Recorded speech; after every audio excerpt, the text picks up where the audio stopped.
बिस्मिल्लाहिर्रहमानिर्रहीम। I am Mohammad Shahzad, ACM में MBA। I have a 15-year working experience in audit and accounts and cost. I am performing duties as assistant account officer. Let's start a class. आज की class में हमने cast accounting के बारे में पढ़ना है। सर जाहिद आपको फाइनेंशियल अकाउंटिंग का कोर्स करवा रहे हैं, तो हमने कोर्स को डिवाइड किया कुछ इस तरह से कि अकाउंटिंग के कुछ कंसेप्ट, टैक्स के और कुछ और कोर्स हमने डिवाइड किया हुए सर जाहिद आपको करवाएंगे। देन कुछ कॉस्ट के और कुछ और सब्जेक्ट्स हैं जो मैं आपको कवर अप करवाऊंगा, और कुछ सर आरिफ आपको कवर अप करवाएंगे इकनॉमिक्स के बारे में। तो एज़ पर आवर एक्सपर्टीज़ हमने इसको कोर्स को डिवाइड कर लिया। आपके जहन में आ रहा कि कॉस्ट अकाउंटिंग तो कोई इम्पोर्टेंट सब्जेक्ट नहीं है, कॉस्ट अकाउंटिंग में तो इतने ज़्यादा क्वेश्चन ही पूछे जा सकते हैं, हम अकाउंटेंट के लिए जा रहे हैं, हम लेक्चरर ऑफ कॉमर्स के लिए जा रहे हैं। तो मैं यहाँ पे आपको कॉस्ट अकाउंटिंग की importance as per your paper उसको भी बता देता हूँ, और फिर आपको जो जनरल जो आप सब्जेक्ट्स की इम्पोर्टेंस बनती है उसको भी हम डिस्कस कर लेते हैं। बेसिकली मैंने जो ऑब्ज़र्व किया है, जो पेपर कंडक्ट हो रहे होते हैं, मैंने बहुत सारे पेपर में अपीयर हुआ हूँ, तो हम सपोज कर रहे होते हैं कि लेट्स सपोज हम अकाउंटेंट के टेस्ट के लिए अपीयर होने जा रहे हैं। हम ये एक्सपेक्ट कर रहे होते हैं कि अकाउंट्स के relevant principle of accounting, advance accounting, इस तरह के नेचर्स के क्वेश्चन पूछे जाएंगे। लेकिन होता क्या है कि टीचर जिसने पेपर सेट किया हुआ है, जो भी एग्जामिनर है जिसने वो पेपर सेट किया हुआ है, उसके इंटरेस्ट पे डिपेंड कर रहा है या उसके आई थिंक बिहेवियर पे डिपेंड कर रहा है, वो किस तरह से सोच रहा है, किस तरह परसीव कर रहा है इस टेस्ट को सेट करने में। अब होगा क्या, मे बी वो कॉस्ट अकाउंटिंग को फोकस कर ले। जिस तरह मैंने लेक्चर ऑफ कॉमर्स को देखा तो उसमें उन्होंने बैंकिंग, जनरली हम बैंकिंग को इतना इम्पोर्टेंस नहीं दे रहे होते, लेकिन बैंकिंग के बारे में कुछ क्वेश्चन पूछ लीजिए, 5 से 10 क्वेश्चन। इसी तरह अगर अकाउंटेंट के पेपर की बात करें तो इसमें 15 to 20 क्वेश्चन जो है वो इकोनॉमिक्स के बारे में पूछ लिए थे। तो जनरली हम एक्सपेक्ट नहीं कर रहे होते कि इकोनॉमिक्स, कॉस्ट अकाउंटिंग और इस तरह से बैंकिंग के या बिजनेस के रेलिवेंट जो ऑर्गेनाइजेशन मैनेजमेंट के हवाले से कुछ जो है वो क्वेश्चन पूछ लिए जाएंगे। तो एक्सपेक्ट नॉर्मली नहीं कर रहे थे, क्योंकि हम अकाउंटेंट के एग्जाम के लिए अपीयर होने जा रहे हैं। तो होता क्या है कि आप वो जो पेपर सेट करने वाला है वो परसीव कर रहा था कि स्टूडेंट किस एरिया को लैग कर रहे होंगे। तो डिपेंड करता है कि हमने इसमें ये है कि हमने किसी भी एरिया को लैग जो है ना अंडर एस्टिमेट नहीं करना। हमने सारे एरियाज को, जितने भी कॉमर्स में एरिया बन जाते हैं, उन सबको बेसिक कंसेप्ट उनके सीख लेने हैं, ताकि वो कहीं से भी अगर पूछ लेता है तो आपको उसमें कोई भी प्रॉब्लम ना हो। तो इस हवाले से हमने कॉस्ट अकाउंटिंग को जो है, मैंने बहुत सारे देखा है पेपर में अपीयर होने गए हैं जी, अकाउंट्स के रेलिवेंट हम गए हैं और क्वेश्चन क्या पूछ लिए गए जी, कास्ट अकाउंटिंग है। और फिर हम जब पेपर में अपीयर होने के बाद निकल रहे होते तो बहुत सारे जो हम डिस्कशन चल रही होती है, स्टूडेंट्स ये कह रहे होते कि यार ये पता नहीं कास्ट अकाउंटेंट भर्ती करना चाह रहे हैं, इन्होंने सारे कास्ट के क्वेश्चन पूछ लिए हैं, हालांकि वो अकाउंटेंट की भर्ती हो रही है।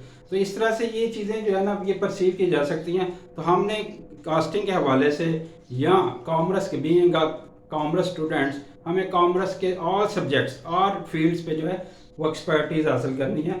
और ये ना कि सिर्फ आपको अकाउंट इस टेस्ट के लिए आपको जो है ना वो आपको हेल्पफुल होंगी, बल्कि एवरी फील्ड ऑफ लाइफ, जब आप प्रैक्टिकल लाइफ में जा रहे होंगे आपको, तब भी वो जब आप किसी इंटरव्यू में अपीयर हो रहे हैं, प्राइवेट है या गवर्नमेंट का है, तो ये कंसेप्ट आपको वहाँ पे हेल्पफुल होंगे अगर आपने यहाँ पे लर्न कर लिए हैं। तो हमने किसी भी एरिया को अंडर एस्टिमेट नहीं करना, और पूरे एरियाज को हम सारे सब्जेक्ट्स को कवर करने की कोशिश करेंगे।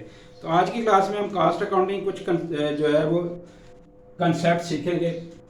बेसिकली हमने देखना है कि जी कास्ट अकाउंटिंग होती क्या है, ठीक है। देन इसकी हम ट्रेस कर लेंगे हिस्ट्री कहाँ से स्टार्ट हो रही है, बीइंग ए कास्ट अकाउंटेंट या बीइंग कॉमर्स स्टूडेंट्स। हमें एक सब्जेक्ट अगर हम पढ़ रहे हैं तो इसकी हिस्ट्री कहाँ से स्टार्ट हुई उसका पूरा आइडिया होना चाहिए। हिस्ट्री के बारे में सम टाइम क्वेश्चन पूछ लिए जाते हैं। तो कास्ट अकाउंटिंग हिस्ट्री क्या थी इसको डिस्कस कर लेंगे, कास्ट अकाउंटिंग है क्या इसको डिस्कस कर लेंगे, और इसकी ज़रूरत क्यों पेश आई इसको डिस्कस कर लेंगे। और देन इसका ऑब्जेक्टिव क्या है, कास्ट अकाउंटिंग का ऑब्जेक्टिव क्या है, क्यों हम ये कास्ट अकाउंटिंग कर रहे हैं, इन सारे एरियाज़ को आज हम कवर करेंगे। और इसमें फिर हम फोकस भी कर लेंगे, जो क्वेश्चन बन सकते हैं उनको भी हम थोड़ा थोड़ा साथ साथ डिस्कस करते रहें। तो अकाउंटिंग के बारे में आपने पढ़ा होगा जी, सर जाहिद ने आपको अकाउंटिंग के बारे में बहुत अच्छे तरीके से पढ़ा दिया है कि अकाउंटिंग क्या है। ठीक है, आज हम जो डिस्कस करेंगे अकाउंटिंग क्या है, कोई बता सकता है मुझे? What is accounting? आप try to participate in class, so हम इसको प्रोडक्टिव क्लास बना सकें। सर जो जाहिद ने हमें टीच किया है, accounting is the process of identifying, recording and okay, identifying, recording, providing, मतलब किसी और को उसका डिटेल प्रोवाइड करना। इंफॉर्मेशन, स्पेशलाइज्ड इंफॉर्मेशन सिस्टम एक देता है आपको। ये इंफॉर्मेशन सिस्टम है, इंफॉर्मेशन किसकी, फाइनेंशियल इंफॉर्मेशन सिस्टम बन जाता है ना आपका।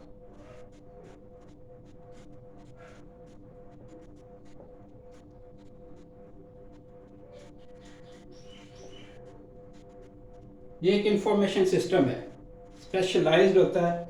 ये क्या करता है जी, प्रोवाइड करता है।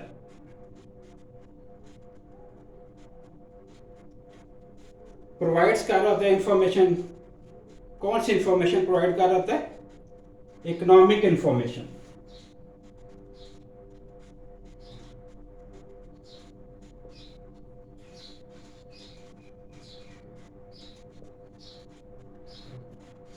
अकाउंटिंग वो सिस्टम है स्पेशलाइज्ड, जिसको कह रहे हैं, ये स्पेशलाइज्ड होता है जी।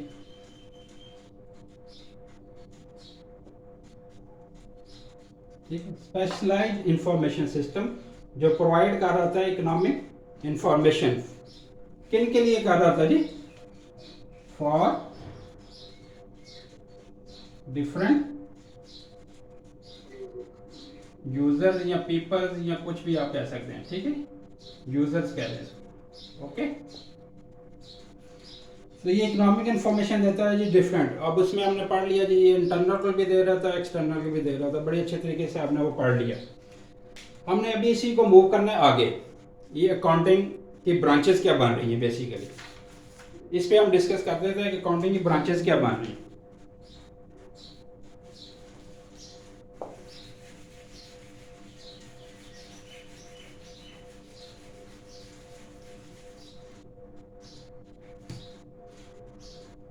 जी, हमने इसकी ब्रॉडली अगर बात करें तो तीन तरह से इसकी ब्रांचेस बन रही होती हैं।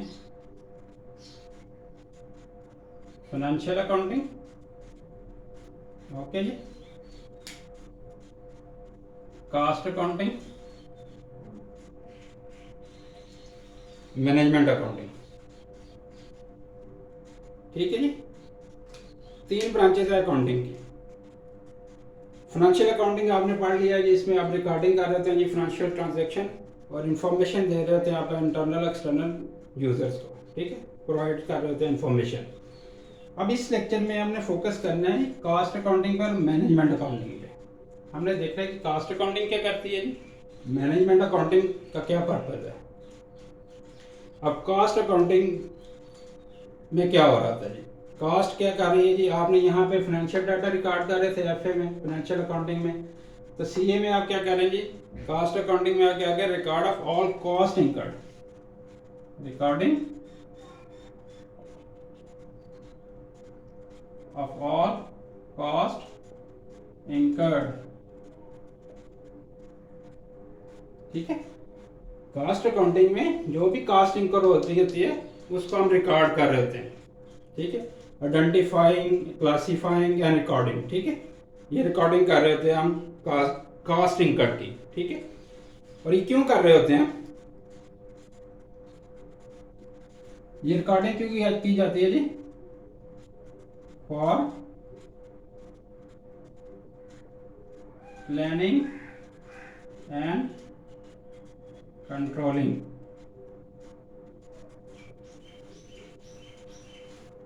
ये कास्ट क्यों हम कर रहे हैं जी, रिकॉर्ड क्यों कर रहे हैं, फॉर प्लानिंग एंड कंट्रोलिंग। और इसमें क्या हो जाता है, तो असर्टेनमेंट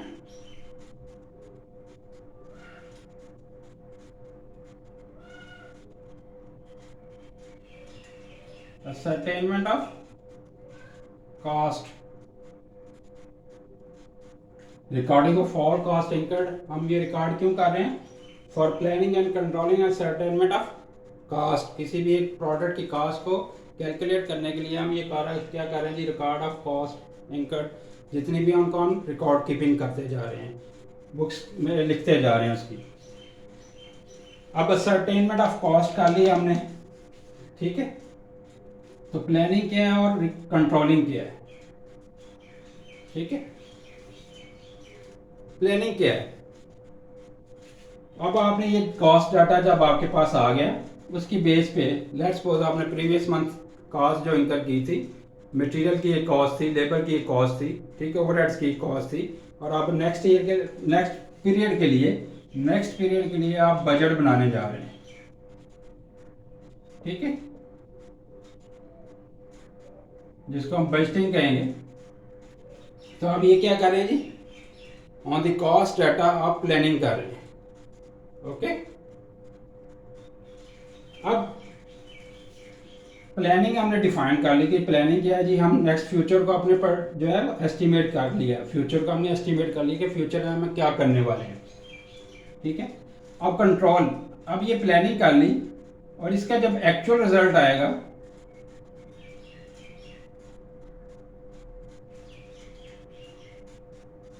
इसको जब एक्चुअल रिजल्ट के साथ कंपैरिजन किया जाए इस प्लानिंग को, देन एक वेरियंस एनालिसिस हम पढ़ते आ रहे हैं, वेरियंस आता है, ठीक है। इससे क्या होता है, वेरियंस जनरेट होता है ये, और इस वेरियंस को हम इन्वेस्टिगेट करते हैं। तो ये हम क्या कर रहे हैं जी, कॉस्ट को कंट्रोल कर रहे हैं, कंट्रोलिंग। तो ये पर्पस क्या हो गया इसका, for planning to and controlling and ascertainment of basic objective. जो है basic objective of cost accounting का क्या है जी, अगर क्वेश्चन आ जाए, पेपर में क्वेश्चन आ भी जाता है जी, what is the basic purpose of cost accounting, तो आपका आंसर क्या होगा जी, to ascertainment of cost. Basic purpose इसका टू असर्टेनमेंट ऑफ कॉस्ट है। ये बाकी एलिमेंट्स जो है प्लानिंग कंट्रोलिंग ये सेकेंडरी हैं, प्राइमरी इसका क्या है जी, to ascertainment of cost, product की कॉस्ट को आपको कैलकुलेट करना चाह रहे हैं। तो this is the basic objective. ये क्वेश्चन पूछ लिया जाता है मैक्सिमम पेपर्स में, ये आ रहा होता है जी, कॉस्ट अकाउंटिंग का पर्पस क्या है जी, बेसिक पर्पस क्या है। तो बेसिक पर्पस का आंसर क्या होगा, टू असर्टेनमेंट ऑफ कॉस्ट। ये प्लानिंग कंट्रोलिंग आगे के स्टेप्स हैं। अब ये सारी की सारी इंफॉर्मेशन जो है ये क्या है, इंटरनल यूजर इसको यूज कर रहा है जी। इंटरनल यूजर्स आपने पढ़ लिए हैं, इंटरनल यूजर्स कौन से होते हैं जी, बता सकते हैं जल्दी क्विकली को बता दें internal users.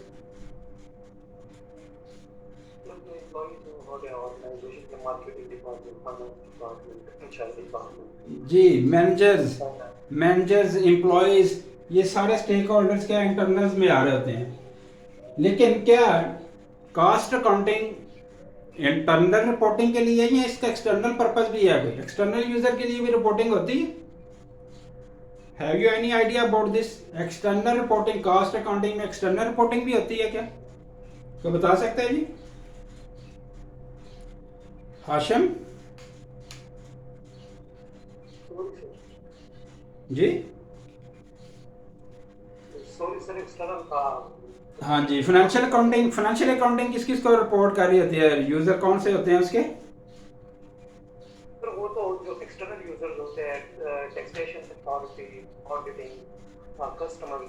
Yes, external user वहाँ पे हैं, वो फाइनेंशियल अकाउंटिंग बेसिकली आपको इंटरनल का भी एक्सटर्नल दोनों को कर रही है। अब सम एक्सटेंट जो कॉस्ट अकाउंटिंग होती है ये भी एक्सटर्नल यूजर को इंफॉर्मेशन दे रही होती है। आप कहेंगे ये क्या आप कह रहे हैं सर, एक्सटर्नल को कैसे कॉस्ट अकाउंटिंग इंफॉर्मेशन दे रही है? हम तो पढ़ते आ रहे हैं ये सिर्फ इंटरनल यूजर के लिए इंफॉर्मेशन देती है, ऐसे ही। लेकिन सम इंडस्ट्रीज नॉट ऑल, ठीक, सम इंडस्ट्रीज लाइक सुई गैस, पेट्रोल, ठीक है, ये इंडस्ट्रीज जो होंगी क्या करेंगी, ये जब फ्यूल की प्राइसेस इंक्रीज करने जा रही हैं तो ये गवर्नमेंट को जस्टिफिकेशन देंगी, ठीक है। Justification on the basis of what, recording of all cost incurred, जो उन्होंने कॉस्ट इनकर्ड की हुई है वो बताएंगे जी हमारी कॉस्ट इस तरह से इन्फ्लेशन की वजह से या ये खर्चे हमारे बढ़े हैं तो हमारी कॉस्ट बढ़ गई है, अब हमने पेट्रोल की प्राइसेस को इंक्रीज करना है। ठीक है, अब इसने क्या किया, गवर्नमेंट, ये पेट्रोल की प्राइसेस गवर्नमेंट कंट्रोल कर रही होती है ना जी। अब इसने गवर्नमेंट को रिपोर्ट दी कि मेरी ये कॉस्ट बन रही है, इस तरह शुगर की भी होती है, ओके, तो मेरी ये कॉस्ट बन रही है तो अब मैं इतनी इंक्रीज करने जाना है, तो वो जस्टिफिकेशन दे रहा था गवर्नमेंट को। तो ये सम एक्सटेंड एक्सटर्नल यूजर को भी इन रियल केसेस में, रियल इंडस्ट्रीज में इंफॉर्मेशन देनी पड़ती है गवर्नमेंट को, और इसका नॉर्मली जो यूजर होता है वो गवर्नमेंट ही होती है। ओके, तो this is all about the cost accounting. Cost accounting क्या पढ़ लिया जाए, recording of all cost incurred, जितनी भी कास्ट इनकर हो रही होती है उसकी हम बिफोर दिस हम क्लासिफिकेशन आइडेंटिफिकेशन भी करते हैं, क्लासिफिकेशन भी करते हैं, और समराइजिंग करने के बाद हम क्या कर रहे थे, रिपोर्टिंग कर रहे होते हैं इसी तरह इसकी। ठीक है, और पर्पस क्या होता है जी इसका, for planning and controlling, and basic purpose क्या है, टू असर्टेनमेंट ऑफ कास्ट। ठीक है, और प्लानिंग में हमने पढ़ लिया कि हम इस प्रीवियस डाटा की बेस पे नेक्स्ट ईयर को प्रेडिक्ट कर रहे होते हैं। Let me admit to the students.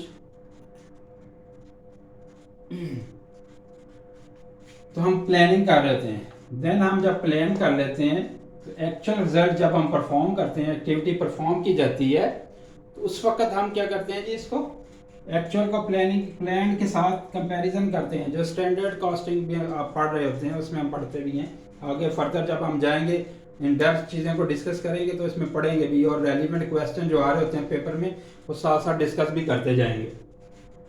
तो बेसिकली हमने आइडिया डेवलप करना कि what is cost accounting, what is financial accounting and what is management accounting. अगर आपको इंटरव्यू में पूछ लिया जाए तो आप उसको थोड़ा सा एक्सप्लेन कर सकते हो, और आपको ये पता हो कि ये रिपोर्टिंग जो अकाउंटिंग हो क्यों रही होती है, किसको ये इन्फॉर्मेशन दे रही होती है, तो ये सारा आपको क्वेश्चंस आ रहे होते हैं, ये आपको आइडिया होना चाहिए। तो इसमें आपने ये याद रखना है, टू असर्टेनमेंट ऑफ कॉस्ट, ये basic objective of cost accounting है जी। लिख रहे हैं कहीं पे, अगर नोट कर सकते हैं तो basic objective of cost accounting क्या है जी,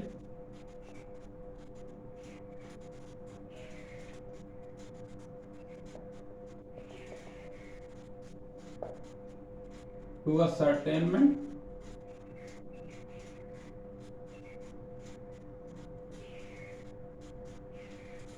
net of cost।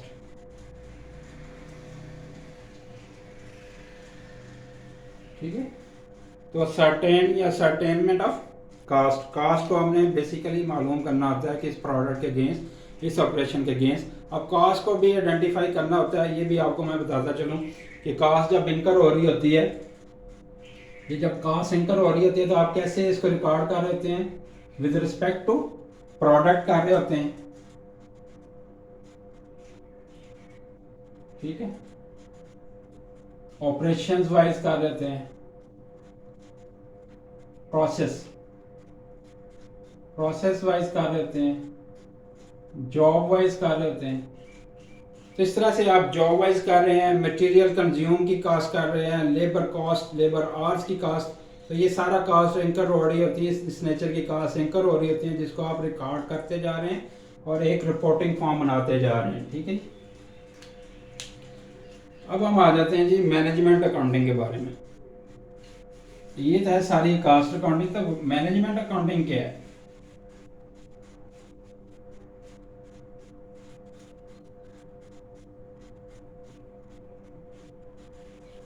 Management accounting कोई बता सकता है जी, मैनेजमेंट अकाउंटिंग का क्या रोल है।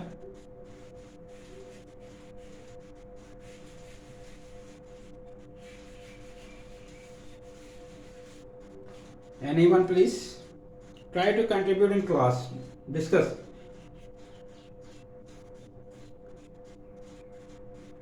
डिस्कशन से क्या होता है, आपकी हेजिटेशन खत्म होती है और कंसेप्ट जो है वो आप लर्न कर लेते हैं, जल्दी जल्दी लर्न कर लेते हैं। बुक्स में पढ़ने से क्या होता है कि आप बुक्स पढ़ते जा रहे हैं और एक थ्योरी थ्योरेटिकली चीज़ें आपके माइंड से गुजरती जा रही हैं, और समटाइम आपका माइंड जो है उनको स्टोर कर लेता है, सम टाइम नहीं करता। तो डिस्कशन से होता है, जो आपकी ज़ुबान से चीज़ निकली होती है वो आपको रिमेंबर लॉन्ग टर्म के लिए रहती है। तो ट्राई किया करें, इसको डिस्कस किया करें चीज़ों को।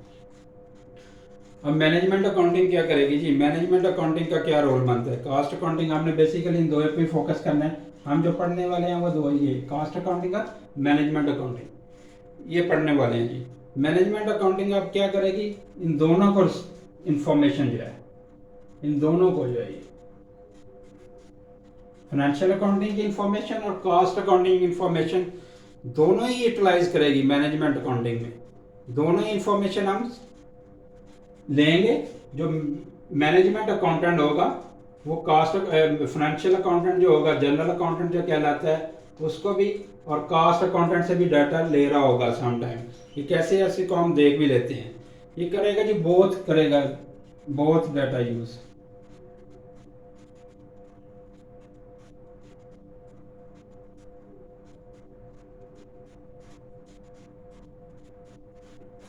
ठीक है,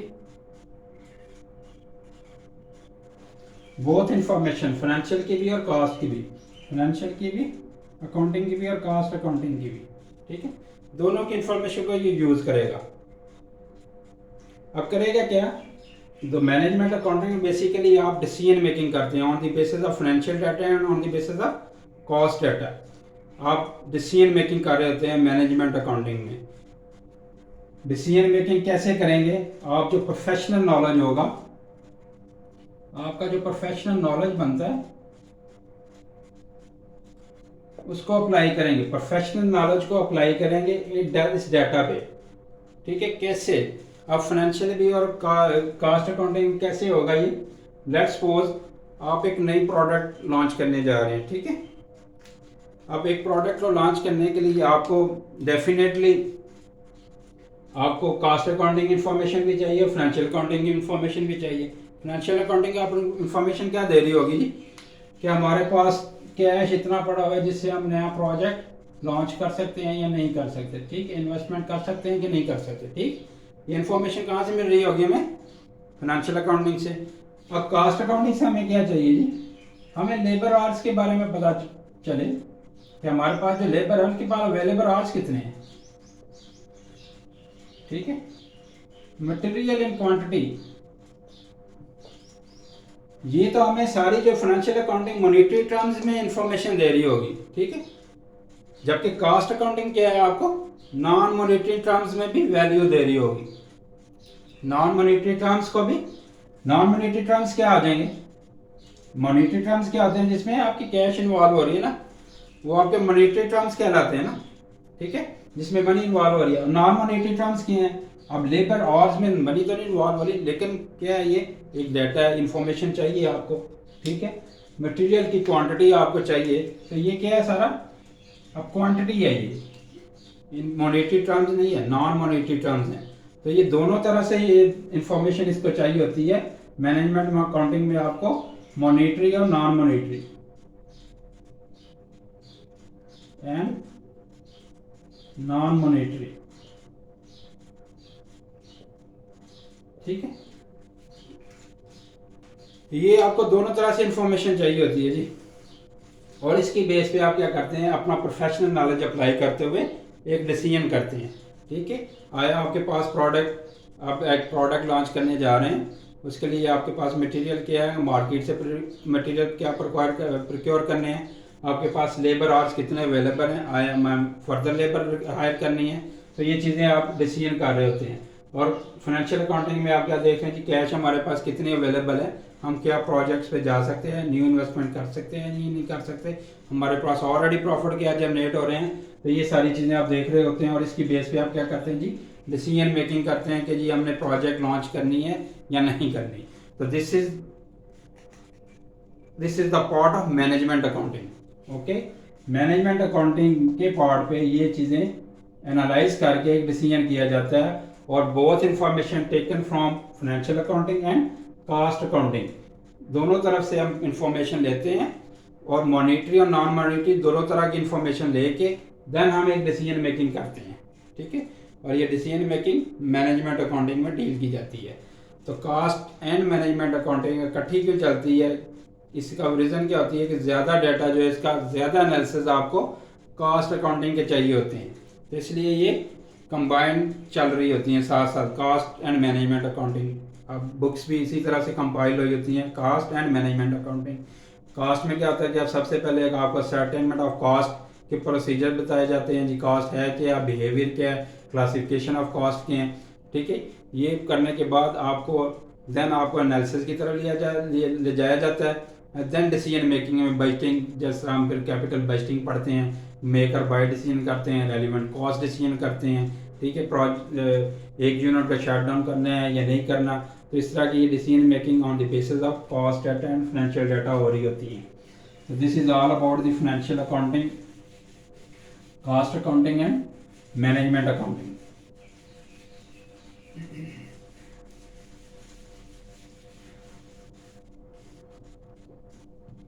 अब हम इसकी थोड़ी सी हिस्ट्री को डिस्कस कर लेते हैं कि रूट्स ऑफ सब्जेक्ट्स क्या हैं।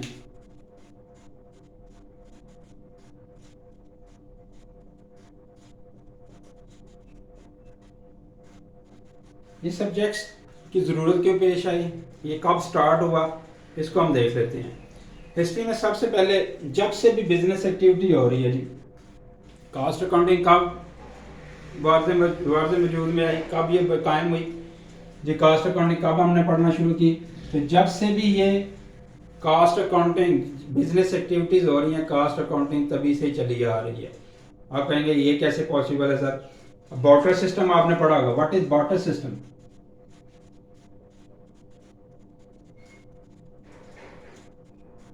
बार्टर सिस्टम क्या है जी? सर चीजों के बदले चीजें। Yes, exchange of commodities. Okay, very fine.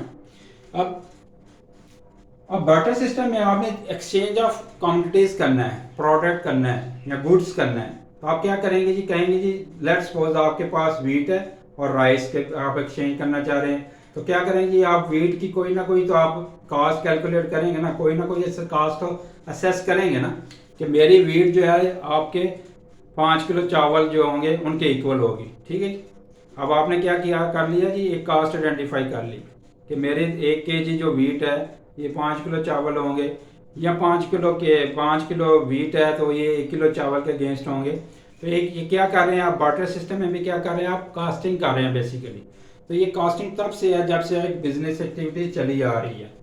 इसके बाद जब इंडस्ट्रियल 70s में आ जाएं तो इंडस्ट्रियल रेवोल्यूशन होना शुरू हो गया।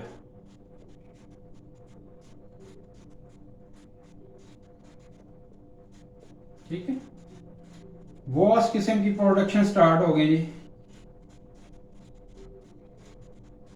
ये 17th सेंचुरी में आके जब इंडस्ट्रियल रेवोल्यूशन आया तो डिफरेंट प्रोडक्ट बनना शुरू हो गया एक मैन्युफैक्चरिंग कंपनी में, और बहुत बड़ी तादाद में बनना शुरू हो गई। ठीक है जी, अब ये इशू आना शुरू हो गया कि प्रोडक्ट ए की कास्ट क्या है, प्रोडक्ट बी की कास्ट क्या है, अब ये कास्ट कैसे कैलकुलेट की जाए।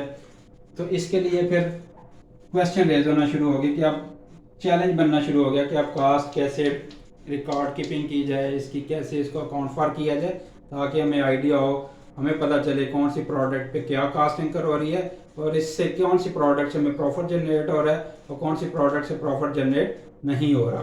तो ये इसको आइडेंटिफाई करने के लिए आपको ज़रूरी था कि आप कास्ट अकाउंटिंग करें, कास्ट को अकाउंट फॉर करें। और इसके साथ साथ एक अनदर डेवलपमेंट हुई इन 1940 में, फर्स्ट वर्ल्ड वॉर जब हुई।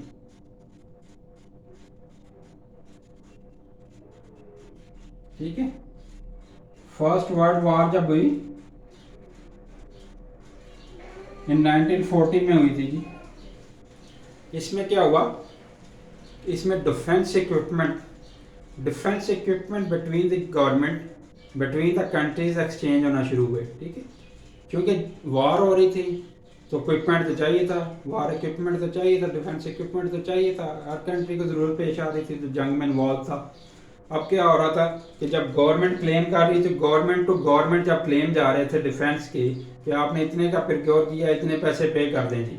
अब चैलेंज आना शुरू हुआ कि ये आप जो हमसे क्लेम कर रहे हैं इसकी जस्टिफिकेशन क्या है। ठीक है, इसकी कॉस्ट जस्टिफिकेशन क्या है। अब यहाँ पे भी क्वेश्चन अराइज हुआ कि हमें कास्ट को आइडेंटिफाई करना है यार, हमारी कास्ट क्या है। ठीक है, जो डिफेंस इक्विपमेंट हम दे रहे हैं आपको जी, इसकी कास्ट क्या है, हम किसी गवर्नमेंट को जस्टिफाई कर सकें जिसको हम प्रोवाइड कर रहे हैं। तो इस तरह से ये कास्ट की यहाँ पे भी डेवलपमेंट हुई, गवर्नमेंट को नीड ज़रूरत पेश आई कि कास्ट अकाउंटिंग होनी चाहिए, हमें प्रोडक्ट की कास्ट आइडेंटिफाई करनी चाहिए ताकि हम उसको क्लेम कर सकें। और 19 एक और इसके आगे आगे 1930s में 1930 में क्या हुआ जी, 1930 में ग्रेट डिप्रेशन आया था।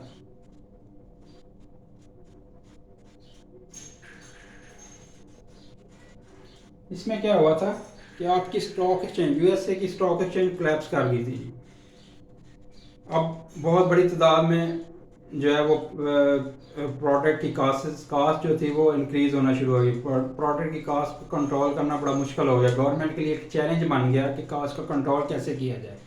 क्योंकि एक बड़ा डिप्रेशन हो गया था, मार्केट कोलैप्स कर गई थी स्टॉक एक्सचेंज मार्केट्स, तो प्रॉब्लम आना शुरू हो गया। कमोडिटीज़ की प्राइसेस बहुत रैपिडली जो है इंक्रीज होती जा रही थी। तो गवर्नमेंट ने जब प्राइस को कंट्रोल करने गई तो क्वेश्चन रेज हुआ कि जो कमोडिटीज़ जो हैं इनकी प्राइस बन क्या रही है, ताकि हमें पता हो कि इसकी प्राइस बन ये रही है तो इतने तक रखा जाए तो कंट्रोल किया जा सकता है। ठीक है, अब हमें पता ही नहीं है प्राइस क्या इंकर हो रही है, इसकी कॉस्ट है क्या, तो हम कंट्रोल कैसे करें इसको। तो ये यहाँ पे क्वेश्चन रेज हुआ जी, कास्ट है क्या, what is our cost of production. तो 1930s में फिर ये डेवलपमेंट हुई, इसकी बेस पे कास्ट अकाउंटिंग की रिक्वायरमेंट पेश आई जी। ये कास्ट अकाउंटिंग फिर हमें डेवलप करना पड़ी एज सब्जेक्ट के तौर पे।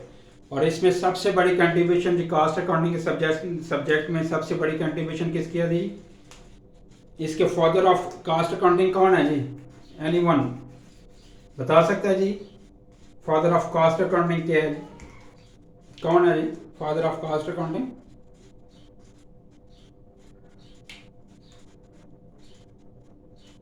सर फादर ऑफ अकाउंटिंग का पता तो है, ल्यूका पिशोली।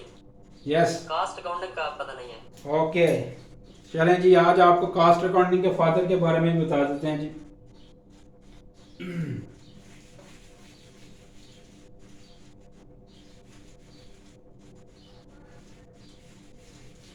ये कास्ट अकाउंटिंग हमें क्यों पढ़ रही है जी, इसके फादर कौन थे, उनकी आपने जान लिया कि इसकी रीज़न क्या बनी कास्ट अकाउंटिंग को ड्राइव करने की।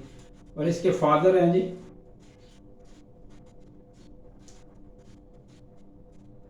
जॉन ली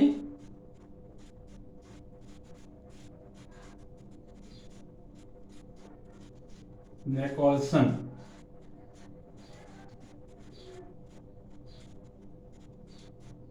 ठीक है, शॉर्ट फॉर्म में इसको JL निकोलसन भी बोलते हैं।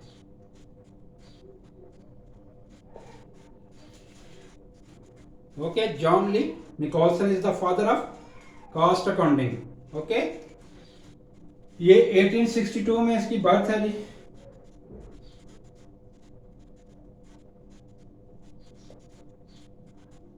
और इसने 1863 से लेके ये 1924 तक इसकी डेथ जो है 1924 में। ये यूएस से रहायशी था जी, यूएसए का ये रहायशी था। इसने कास्ट अकाउंटिंग में बहुत सी बुक्स लिखी, कास्ट अकाउंटिंग के बहुत से कंसेप्ट इससे ड्राइव किए। और इसने एक अपनी 1889 में इसने अपनी एक फॉर्म भी इस्टेब्लिश कर ली थी, प्रोफेशनल फॉर्म जिसको बोल, इसने प्रैक्टिस करना शुरू की और अपनी एक फर्म बना ली जिसमें वो कंसल्टेंसी भी देता था। तो ये कंसल्टेंट भी था, ठीक है, कास्ट अकाउंटेंट भी था, कंसल्टेंट भी था। तो इसने बहुत सी कास्ट पे बुक्स लिखी हुई हैं। John Lee Nicholson is the father of cost accounting.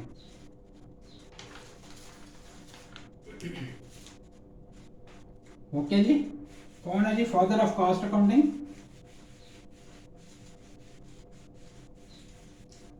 Question आ भी सकता है।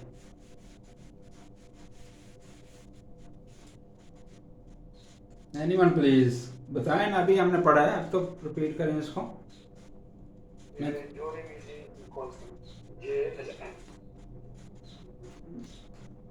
John Lee Nicholson, JL Nicholson, ठीक है। तो ये मैं चाहता हूँ कि ये चीज़ें आपको विद इन क्लास ही याद होना शुरू हो जाएं, बजाय कि आप बाद में पढ़ते रहें। तो हम इसलिए बार बार आपसे मैं पूछ रहा हूँ। अब एक बहुत ही इम्पोर्टेंट क्वेश्चन आता है जी कास्ट अकाउंटिंग का, कि कास्ट अकाउंटिंग की ज़रूरत क्यों पेश आई, ठीक है। ये क्वेश्चन आता है जी कास्ट अकाउंटिंग की ज़रूरत क्यों पेश आई, क्यों इसकी ज़रूरत पेश आई जी। सर प्रॉफिट और लॉस का पता चले। प्रॉफिट एंड लॉस का पता चले, वेरी गुड। ये आपको फाइनेंशियल अकाउंटिंग नहीं बता रही थी?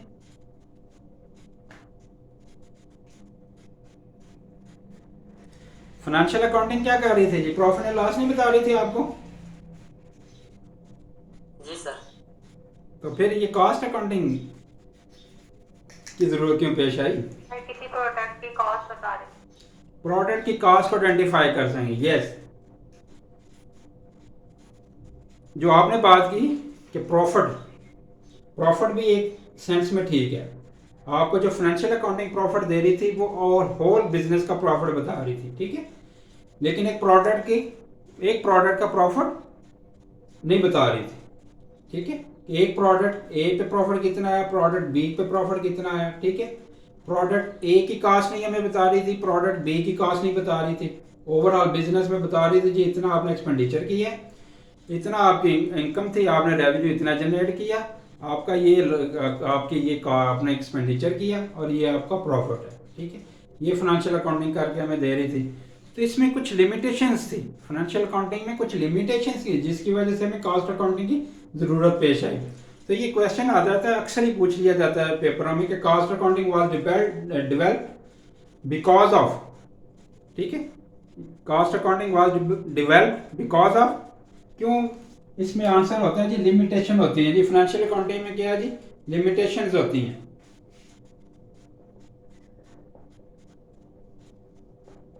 इन फाइनेंशियल अकाउंटिंग में लिमिटेशंस थी कुछ। अब लिमिटेशंस हैं क्या, उनको देख लेते हैं। बेसिकली लिमिटेशंस थी क्या, जिस तरह एक दोस्त ने बता दिया जी इसमें प्रॉफिट नहीं बता रही थी, ओवरऑल प्रॉफिट फाइनेंशियल अकाउंटिंग बता रही थी, लेकिन विद रिस्पेक्ट टू प्रोडक्ट हमें नहीं बता रही थी। एक तो ये थी। हम इनको पॉइंट्स को देख लेते हैं। वैसे हिस्टोरिकल कॉस्ट,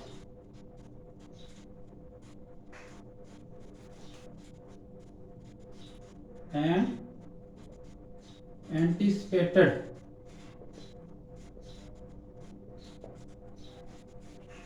फाइनेंशियल अकाउंटिंग आपको हिस्टोरिकल कॉस्ट बता रही थी और एंटीसिपेट करके दे रही थी कि आपकी कॉस्ट क्या है जी, जो भी आप प्रोडक्ट्स बना रहे हैं। नहीं जी, फाइनेंशियल अकाउंटिंग हमें बता रही थी जी आपका इनकम ये, एक्सपेंडिचर ये और ये आपका प्रॉफिट है। अब उसमें नंबर ऑफ प्रोडक्ट आप सेल कर रहे हैं, प्रोडक्ट ए पे आपका क्या कॉस्ट थी। अब आप ये आपको इन्फॉर्मेशन कौन देगी जी, कास्ट अकाउंटिंग बताएगी जी। पिछले मंथ आपने जो प्रोड्यूस की प्रोडक्ट ए बनी पिछले साल में, ईयर 2020 में या 21 में बात कर लें जी, प्रोडक्ट ए बनी थी आपकी 100 रुपीज़ की, ठीक है। प्रोडक्ट बी बनी थी 150 की।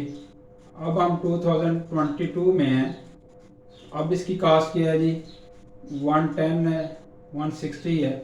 अब ये क्या है, हमें साल में हिस्टोरिकल कास्ट प्रोडक्ट वाइज भी बता रहा है, ठीक है। या हम प्रोसेस की बात कर लेते हैं, या हम जॉब की बात कर लेते हैं।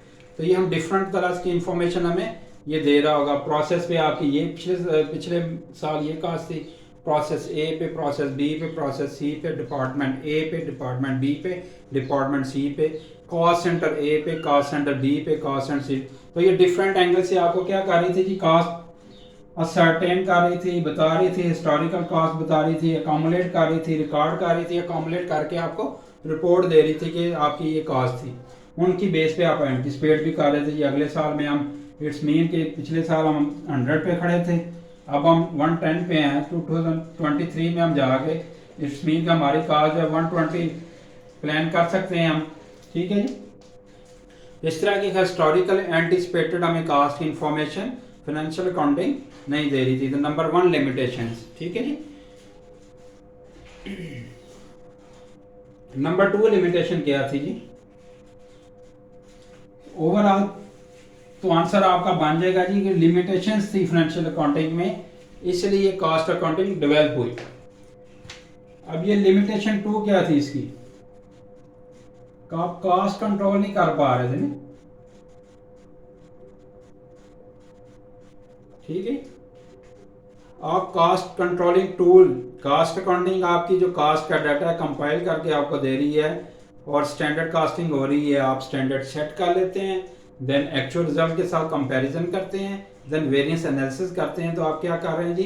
कॉस्ट को कंट्रोल कर रहे हैं। ये इंफॉर्मेशन आपको फाइनेंशियल अकाउंटिंग नहीं दे रही थी। तो लिमिटेशन नंबर 2 थी कि आप कॉस्ट कंट्रोल नहीं कर पा रहे थे, आपको पता ही नहीं था कि आपकी कॉस्ट है क्या। ओके जी।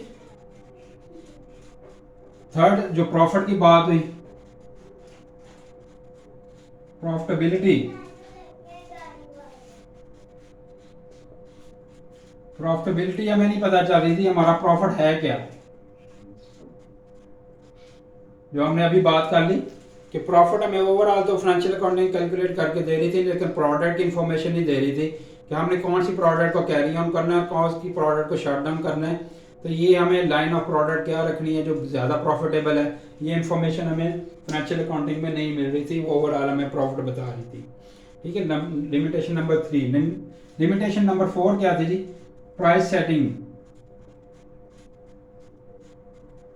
प्राइस सेटिंग में आपको ये कॉस्ट अकाउंटिंग हेल्प कर रही है, लेकिन फाइनेंशियल अकाउंटिंग आपको हेल्प नहीं कर रही थी, ठीक है जी। और लिमिटेशन क्या हो सकती है जी?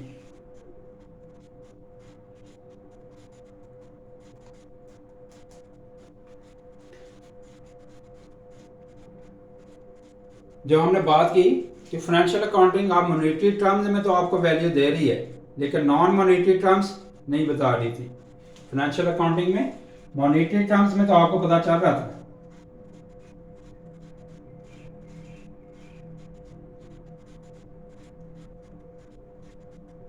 लेकिन नॉन मॉनेटरी टर्म्स आपको किसने बताई?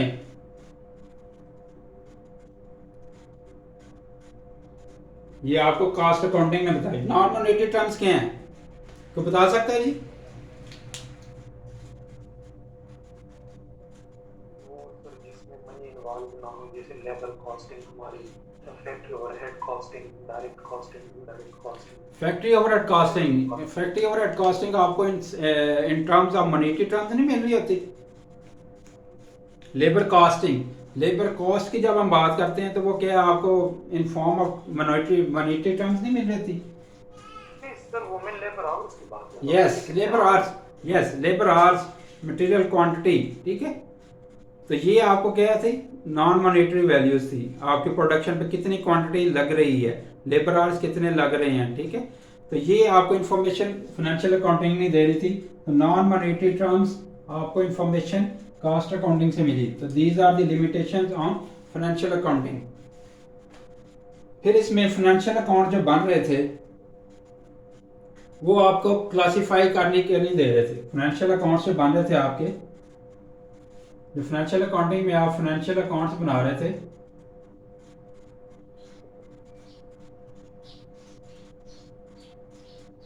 ये आपको इन्फॉर्मेशन दे रहे थे आप फाइनेंशियल अकाउंट से कौन से बनाए जी, आपने लेजर बैलेंस, ये वो ट्रायल बैलेंस कर लिया, profit and loss, income statement, cash flow आपने बना ली। तो ये सारे आपको इन्फॉर्मेशन दे रहे थे अबाउट द फाइनेंशियल मैटर्स, लेकिन आपको आपके process wise, job wise, product wise आपको इन्फॉर्मेशन नहीं दे रहे थे। ये जो फाइनेंशियल अकाउंट्स थे आपको प्रोडक्ट वाइज,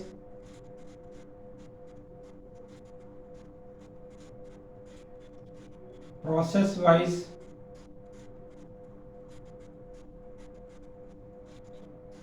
जॉब वाइज, या फिर और क्या हो सकता है, डिपार्टमेंट वाइज,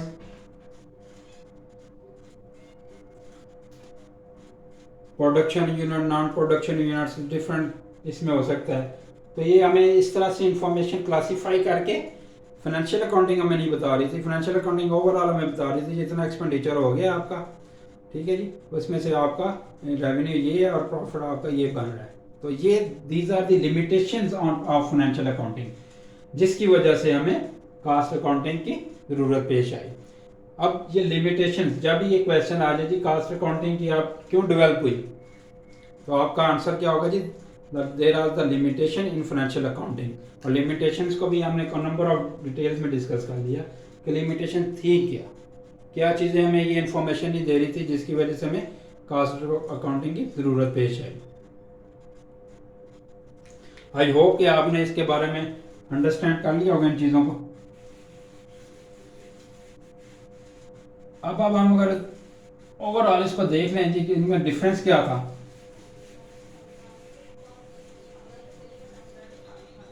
तो ये नॉर्मली जनरली जो है ना एफ को कहते हैं जी, इंटरनल एक्सटर्नल इन्फॉर्मेशन दे रही होती है। एक्सटर्नल यूज़र जो है यूज़फुल होती है फॉर एक्सटर्नल यूज़र, यूज़फुल होती है इनकी इंफॉर्मेशन फाइनेंशियल अकाउंटिंग की, कास्ट अकाउंटिंग की। ये एक्सटर्नल के लिए होती है जी जिसने इन्वेस्टमेंट करनी होती है, ये इसके लिए इंटरनल के लिए होती है जी जिसने डिसीजन मेकिंग करनी है। ठीक है जी, इसमें जनरल पर्पस जो है ना फाइनेंशियल स्टेटमेंट्स बन रही थी, जनरल पर्पस यानी या profit and loss balance sheet जो नॉर्मली बनती जा रही हैं। और इसमें आप क्या कर रहे थे जी, आप स्पेशलाइज स्टेटमेंट्स बना रहे हैं डिफरेंट नेचर्स की, as required by the management, जो मैनेजमेंट को रिक्वायर्ड है। ठीक है, तो इस यहाँ पे हम फाइनेंशियल अकाउंटिंग में गैप को फॉलो कर रहे थे, इंटरनेशनल अकाउंटिंग स्टैंडर्ड्स को फॉलो कर रहे थे, या इंटरनेशनल फाइनेंशियल रिपोर्टिंग स्टैंडर्ड्स को फॉलो कर रहे थे। लेकिन यहाँ पे हम क्या कर रहे हैं जी, कास्ट अकाउंटिंग में हम क्या कर रहे हैं,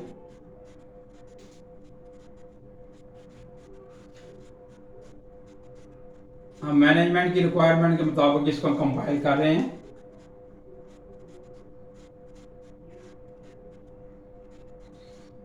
या फिर हम कास्ट रूल्स को फॉलो कर रहे हैं। ठीक है, आई थिंक 1998 के रूल्स पाकिस्तान में भी हैं, कास्ट रूल्स, उनको फॉलो किया जाता है।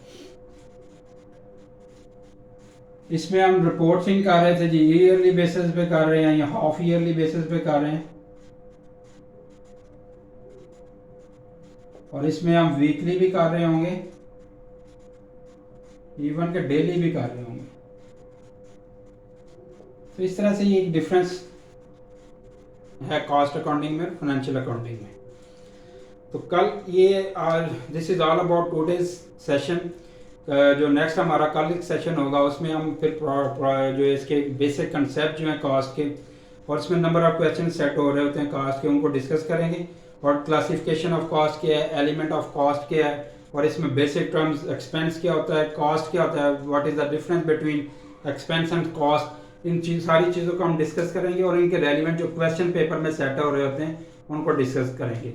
आई होप कि आप ये सारी चीज़ें आप लोग अंडरस्टैंड कर गए होंगे। इनमें अगर कोई क्वेश्चन है तो आप लोग पूछ सकते हैं।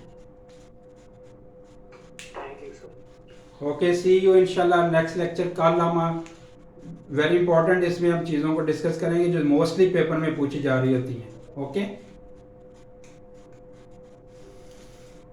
ओके जी, सी यू।